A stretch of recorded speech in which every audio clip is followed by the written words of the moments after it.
All right, we're at 7 o'clock, so I'll call the meeting to order.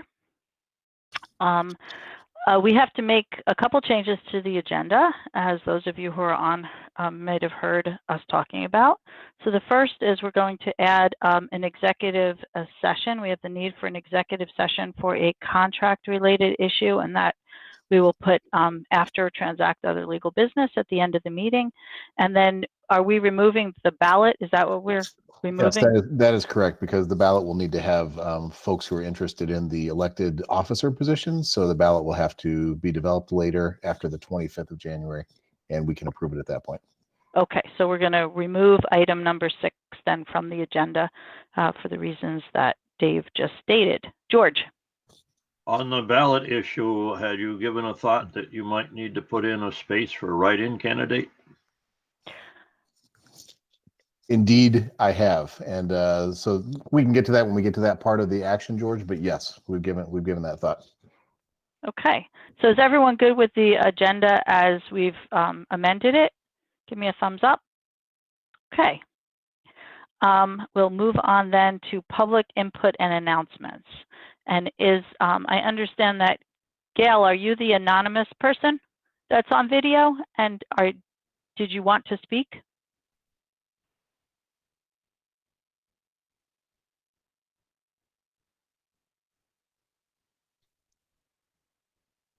Go ahead. Whoever anonymous is listed as anonymous.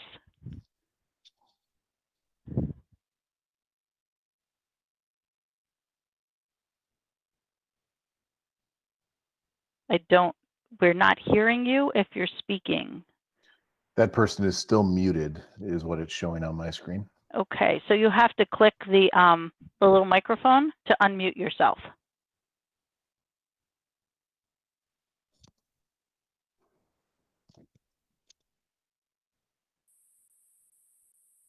Are you able to do that? Do we know if that is Gail? We don't know. Okay. So we can't hear you. What we can do is circle back. Actually, can you type into the chat part of the meeting and let us know if you're having problems, and then we can circle back?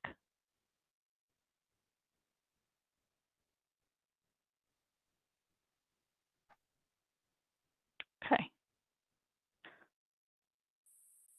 Well, I know that a hand is raised from that video. So what we'll do is we'll circle back, and maybe Anne, can you try behind the scenes to see if you can connect with whoever that is? Because obviously they'd like to speak to us, and we'd just like to be able to hear them. Okay, so in the interim, we'll circle back to that. Oh, okay, never mind.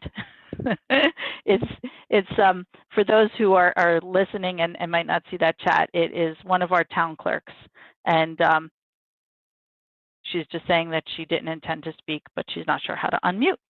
So it's a little microphone. There should be, if you pull up the bottom, there's a microphone, the hang up in the video, and the microphone would have a slash through it. So you need to just click on that to unmute. Okay, so then, or Control D, yes. Thanks, Maria. Okay, so we haven't heard from anyone else, so we're going to move on then. I don't think we have any announcements, so we're going to go to item 4, which is the annual meeting and election process. So Dave, do you want to take over for that as to what we need to talk about? Yes, happy to, Tammy. Thank you. And for the board, I will share my screen momentarily. I have a couple documents for you, actually a single document for you to look at that has several pieces of information, but I just want to share it publicly as well.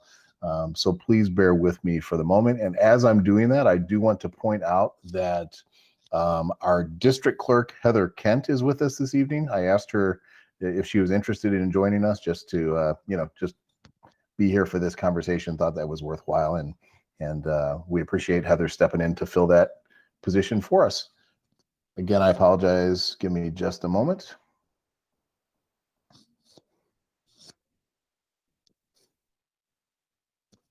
Okay, I'm hoping you can see my screen, and I'm hoping that you can see the the writing clearly on it. Can someone give me a thumbs up if it's visible, or does it need to be larger? How are we looking? It's good. If you could Okay. make it a little larger, that might help people. You bet. You bet. Yeah, So that's much better. the first item we need to attend to, and we've obviously put a lot of background work into this, spent a couple meetings talking about it. Adrian, Tammy, and I were on a webinar with the VSBA earlier today with elections officials from the state, just getting a sense on making sure that we were moving in the right direction. But the appropriate step for us for our annual meeting is that we need to hold our annual meeting on the date of February 25th and hold that as a virtual meeting, and therefore not take any voting action at that meeting, which would mean we need to move all of our action items to Australian ballot. So at the top of this page, you just can see the motion requested. And for the sake of furthering the conversation and moving on to our warning, which is premised upon this, I would invite, if anybody's interested in making that motion and taking that action, that would be fantastic. Thank you, I'll John. move. Okay, George, and then John, if you'll second it, would that be okay? Yes. All right. So is there any discussion on the motion itself? And I can't see everybody, so you're going to have to speak up if anyone has any discussion. Okay. Hearing none, all those in favor of approving the motion to conduct all of our voting by Australian ballot for this year only, 2021 election, please, pursuant to Act 162, please give me a thumbs up or say aye. Aye. Excellent. Is anyone opposed? Please say no. And is anyone abstaining? Please say so. Okay, so it's unanimous, Dave. We can move on to discussing the warning now. Very helpful. Thank you very much. If you think about the way that this plays out for us, you know, our unified union district, which serves 4 distinct towns, has its own level of complexity, but we're nowhere near the complexity of, for example, a supervisory union that serves multiple towns with multiple different organizational structures underneath it. There are some very interesting dynamics at play in different places with figuring out how the voting process will actually work. In my interactions with town clerks last week in our community, it appears to be that each of our towns is going to be proceeding as normal in terms of the voting process, and will be following the type of approach that we are taking in terms of actual town meeting, having an informational meeting that's in a virtual realm, and then all items via Australian ballot. There is, just for your awareness, there is legislation in the pipeline. I believe it has passed the House and Senate, or I know it's passed the House. I believe it's passed on to the Senate, and I'm not sure what its status is in the Senate, but it's called H48. And that will likely allow municipalities to change their annual meeting or town meeting date if they choose to do so, and do mail-in balloting voting if they choose to do so, with reimbursement for that mail-in process. I think we all know that that is an inherently complex process to take on, not only for the towns, but certainly for a school district. So what I'm seeing in my conversations with colleagues across the state is folks are hoping that the voting process in most Vermont communities looks as close to normal as possible. And that would be our intention. We'll have our virtual meeting, everything on our ballot via Australian ballot, and have it appear as normal as possible. I will be working closely with our clerks over the next few weeks to make sure that all of our details are lined up. And if we see any curveballs emerge, either from Montpelier or locally, we'll navigate those and address them as they come up. So the next big item for us is our actual warning. So if you can see what I have here, let me just point out changes from a traditional warning, if you will. One of the first things in the top line, the legal voters of the Mill River Unified Union School District are hereby warned to meet. Usually that would say in the library at Mill River Union High School at such and such a time on such and such a date. You can see we've got our virtual setup that we are all accustomed to and tend to use. And I expect that we'll also put information out for folks that just want to watch via YouTube, but don't want to actually be a participant in the actual meeting. If you look at the articles, all of the articles have been shifted to Australian ballot. So for example, moderator, clerk, and treasurer, that would usually be a floor vote in our meeting. Article 2 would usually be a floor vote in our meeting. Article 3 would just be a presentation like it always has been, and it's worded that way. Article 4 is always an Australian ballot item. Article 5 is always an Australian ballot item. And there is one article from last year's warning that was removed, and that was Article 6, which said basically to address any other business that may come before the meeting. You know, we can't really do that in a ballot type situation. You can't have new business come up on the actual ballot. So Article 6 is removed. And then the language around the meeting being recessed to March 2nd, town meeting day, for the purpose of voting. Votes would be commingled, counted at the Mill River Union High School cafeteria following the closing of the polls. I've already started connecting with the town clerks about making sure that we have the vote counters prepared, and we will have all of the regular precautions in place to support those folks with the actual vote counting. By that, I mean, we'll require gloves for everyone's safety. Of course, we'll require masks. It would be a socially distanced process. We would do health screenings for folks when they came into the building. In case you're wondering, hey, we can't do other things in the school. We can't have meetings. We can't have town meeting. How is it that we can do the vote counting? That's because the health guidelines that we have been directed to follow do allow the use of the school building for election purposes, and it's specified that way. So the process of counting votes is permitted under the actual health guidelines that we have to follow. Another really important piece I want to point out to you, and Stan provided me this information today. We received our official ADM number today, and that number, believe it or not, had gone up by one student. But that one student did affect the numbers in Article 4. Obviously, it does not affect our overall expenditures, but it did bring our equalized pupil cost down a bit. And you'll notice this number is 0.98% lower. It used to say 0.82% lower. So we did have a positive, even though it went towards the negative, we had a positive shift in the per pupil spending overall. So what you're looking at on screen is the accurate, most updated version. For Ann Dages, who knows that I had already printed off a copy of this, that copy that I printed is inaccurate because this is the more accurate version of the warning. Finally, before you get to action on this, I just wanted to point out with the ballot. Sorry, let me go a little bit further. When it comes to our Article 1 action, so moderator, clerk, and treasurer, this form is the candidate consent form. Just want you to be able to see what that looks like. This is where an individual can indicate that they are interested in running for school district moderator, clerk, or treasurer. There are no additional signatures required for a person to do such a thing. Essentially, they need to circle whichever role they are interested in. They need to return it to their municipal clerk, and they list out their name, their town of residence. And my understanding is there is some statutory language around party indication affiliation. Before I finalize this form, I'm going to do some more research to see how that applies with our 4 towns to see if I need that piece to be on the form or not. But we'll get this out in the next day or so. Date, signature, mailing address, etc. And the due date for these will be the 25th of January because they have to be turned in 6 Mondays prior to the election. So we'll finalize the interested parties, then we'll know what names need to be on the ballot. George, to your question, we'll also provide a place on our ballot for a write-in type scenario, and when we count the ballots, we'll need to keep track of any write-ins that emerge. We'll allow someone to write out a name and position that someone may want to write in an individual for. So on that note, really the only item that needs action is approval of our warning. And I'll pause and take questions, or just turn it back to you, Tammy, to take the motion and proceed from there. Okay, George, go ahead. Yes, question. Is there any provision that has happened in terms of allowing us to move to have the board chair sign for the board, or do we all have to still sign it? Oh, in terms of the actual warning, I've heard nothing to that effect, Yeah. George. Later in this meeting, my request for each of the board members was going to be to see if you are able to swing by the school district offices anytime during the next 2 days, potentially during business hours.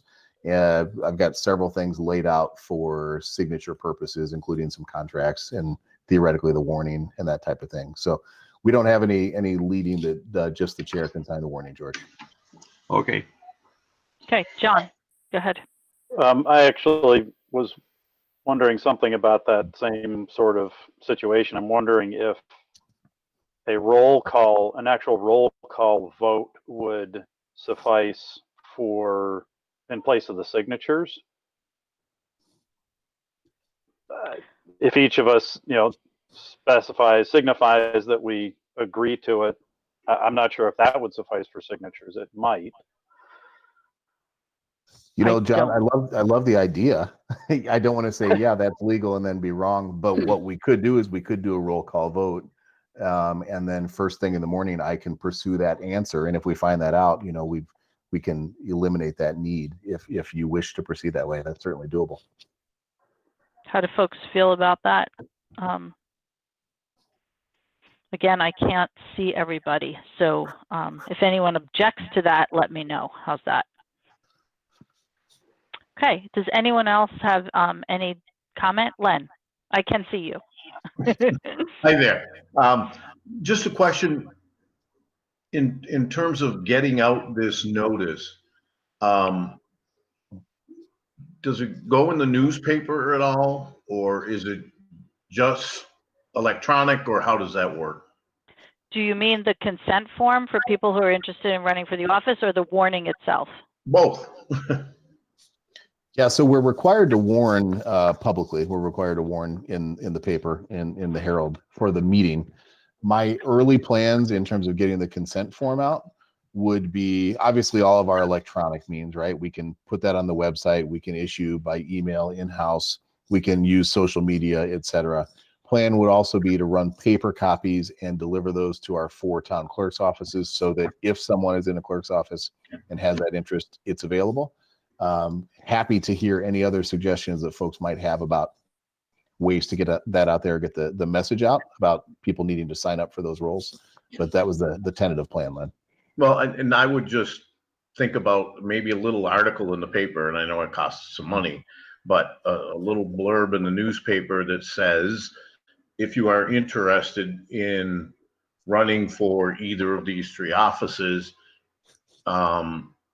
you can get a consent form at the town offices and other places. I just, living here in Clarendon and not having the benefit of front porch forum and some of the things that, and I know we've talked about this and I don't know what the solution is, and someday maybe we'll figure that out. But I just think for folks here in Clarendon, the newspaper will help. Is it going to address everything? No, but it's just another thing that we can say, well, it was in the paper. And so if you don't have access to a computer, then it was in the paper. And I just think the more times we can say that we're providing that information to folks in various forms, I think we're better off. I think that's doable, Len, and it's a great suggestion. So we'll make that happen. Thank you. George. Do we have interested candidates for all positions at this point? George, my intention was tomorrow to be in contact with our current officers to check their interest first and then put the information out publicly for anyone else who may have interest as well. So in 24 hours, I'll have a much better answer to that question. Okay.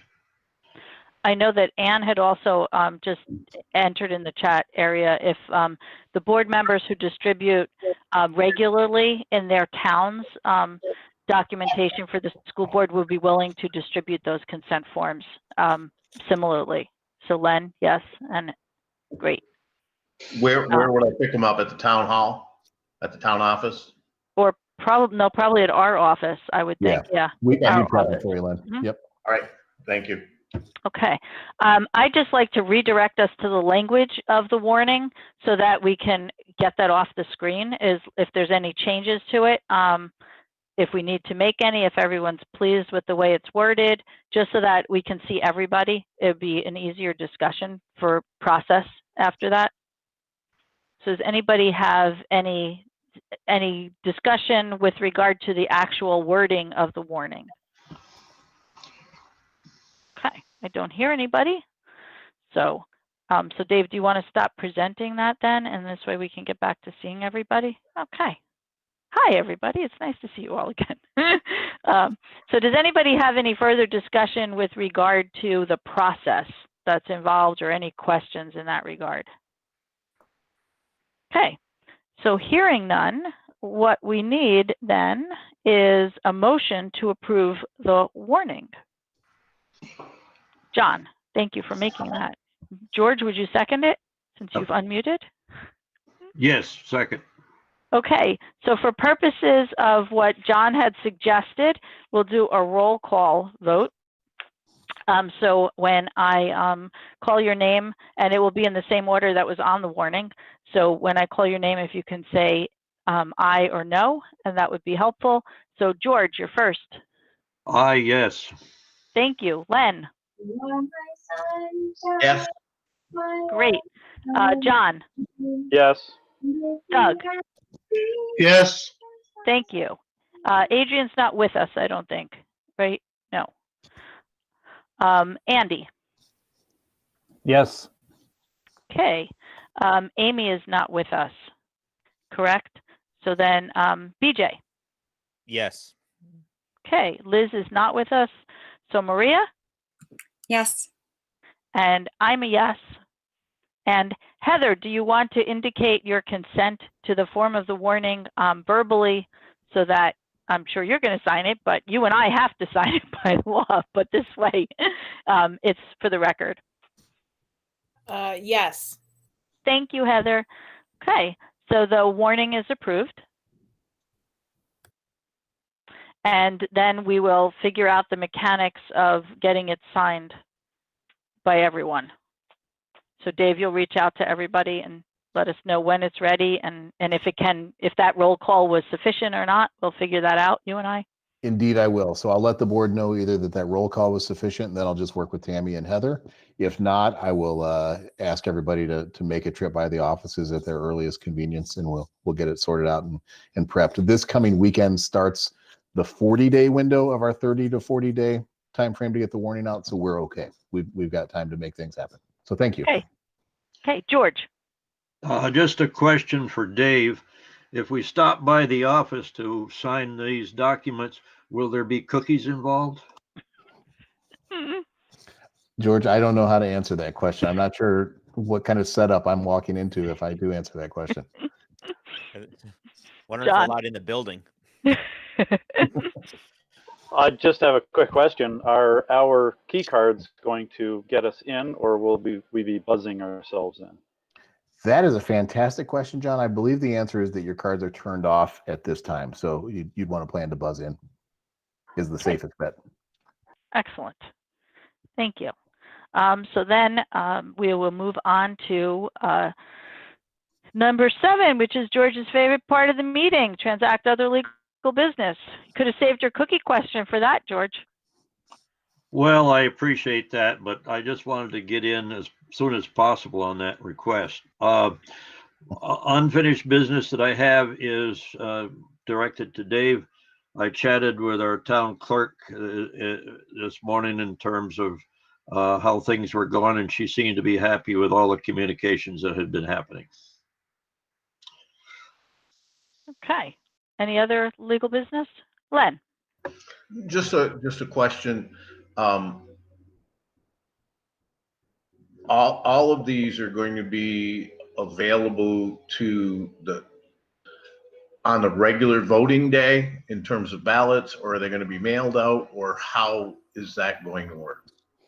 Yeah, so Len, our plan is that our ballot that we create will be available on the regular voting day, as it normally is how I could best describe it. So I think we do it on pink paper for any who recall that, and that allows us to commingle easily when we do our counting later. But we want it to look as normal as possible is the plan on the voting.